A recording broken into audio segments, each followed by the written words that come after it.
never expected this, he said, in a low, worried voice. I had no idea. Dumbledore told me there might be trouble getting Harry. How much do you know? Oh, Harry, I don't know if I'm the right person to tell you, but someone's got it. Can't go to Hogwarts not knowing. He threatened to look at the Dursleys. Well, it's best if you know as much as I can tell you. Man, I can't tell you everything. It's a great mystery, possibly. He sat down, staring into the fire for a few seconds, and then said, It begins, I suppose, with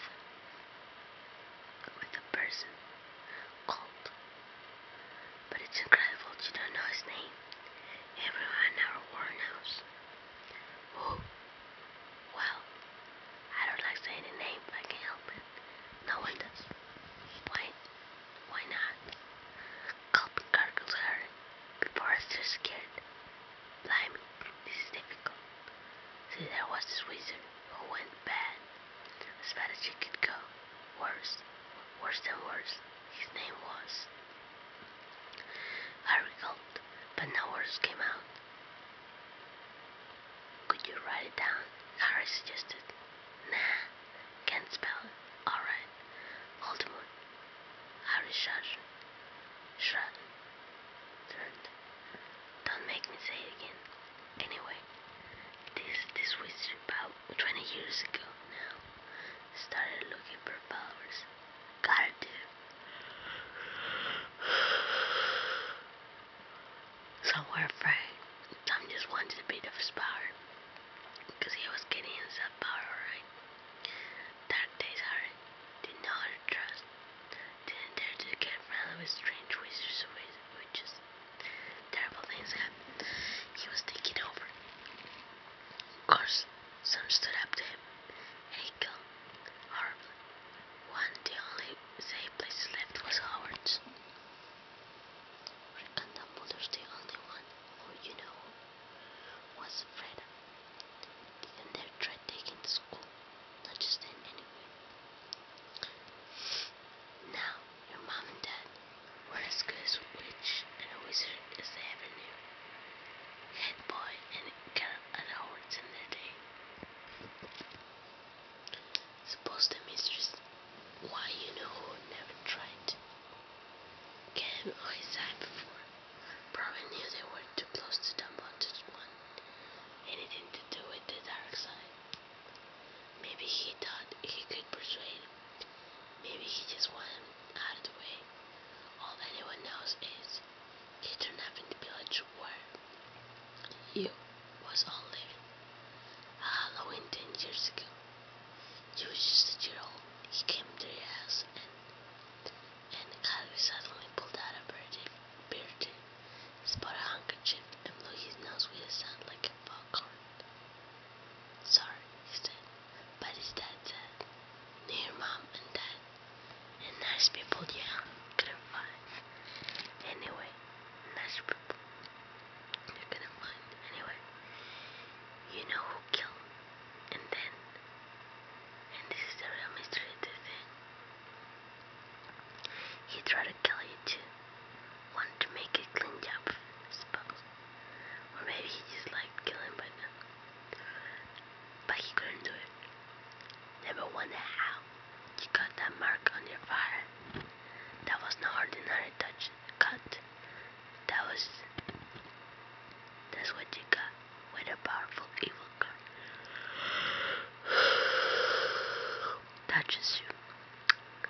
Took care of your mom and dad's at your house. Even. But it didn't work on you. And that's why you're famous, Harry. No one ever lived after he decided to kill him. No one except you. And he'd killed some of the best witches and wizards of our age. The McKinnons, the Bones, the Prewetts. And as you was only a baby and you lived. Something very painful was going on in Harry's mind. As Harry's story came to a close, he saw again the blinding flash of green light more clearly than he had ever remembered before.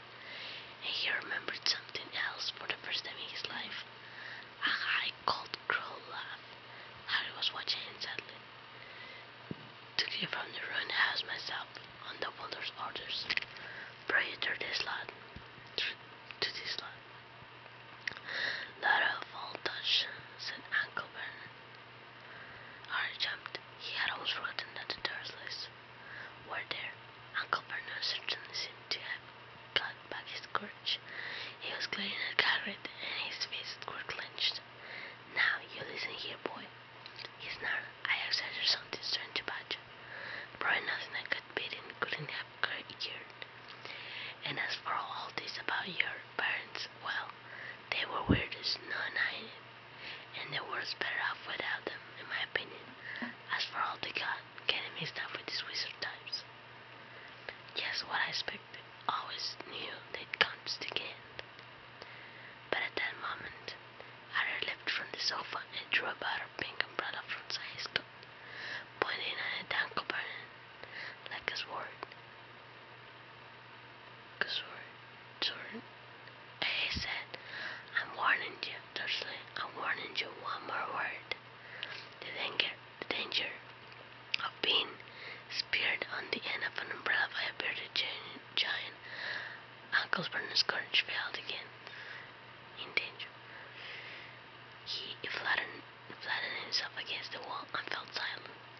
That's better, said Hagrid, breathing heavily and sitting back down the sofa, which this time sagged right down the floor. Harry, meanwhile, still had questions to ask. Hundreds of them. But what happened to Paul? Sorry, you know who? Good question, Harry. Disappeared. Vanished. So, same night he tried to kill him. Makes him even more famous. That's the biggest mystery.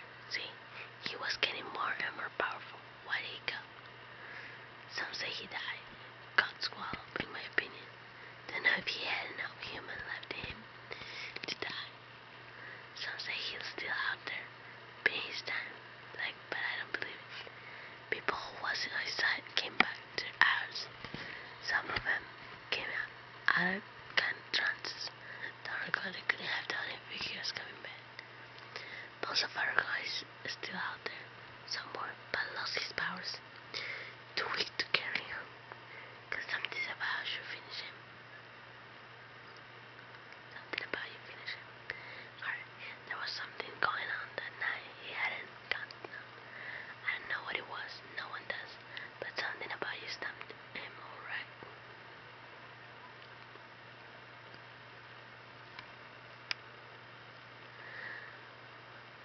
Harry looked at Harry with warmth and respect blazing in his eyes, but Harry, instead of feeling pleased and proud, felt quite sure that it had been a horrible mistake. A wizard, him. How could it possibly be? He spent his life being clouded by Dudley and bothered by Aunt Petunia and Uncle Vernon. If he was really a wizard, why had they been turned into water toads every day? Every time they tried to lock him on his cupboard, he had once defeated the greatest horses in the world. How come Dudley had always been able to kick him around like a football? Hagrid, he said quietly, I think you must have made a mistake. I don't think I can be a wizard.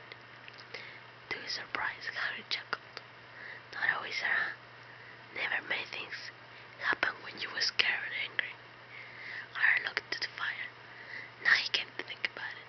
Every other thing that had ever happened to his aunt and uncle furious with him had happened when he, Harry, had been upset and angry. Chased by Dudley's gang, he had somehow found himself into the out of reach, dreading going to school with that ridiculous haircut. He had managed to make it grow back, and the very last time Dudley had it at him, and he got his revenge without even realizing what he was doing. Harry said a boa constricted on him. Harry looked back at Hagrid, smiling, and saw that Hagrid was supposedly beaming at him.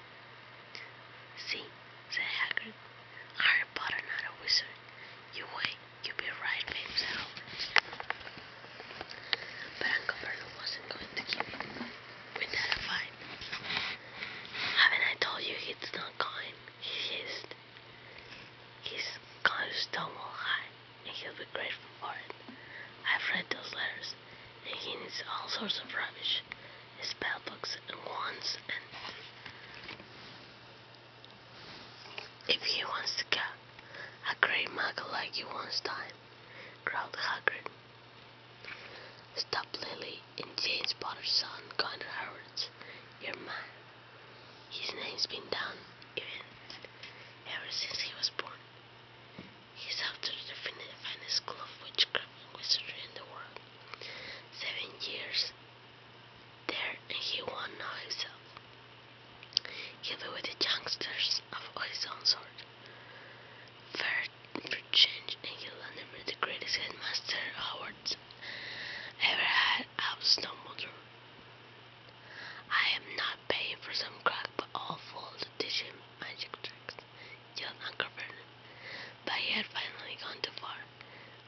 Kid seized his umbrella and whirled it over his head. Never, he thundered, insult. Out was Dumbledore in front of me. He brought the umbrella swishing down through the air to point at Dudley. There was a flash of violet light, and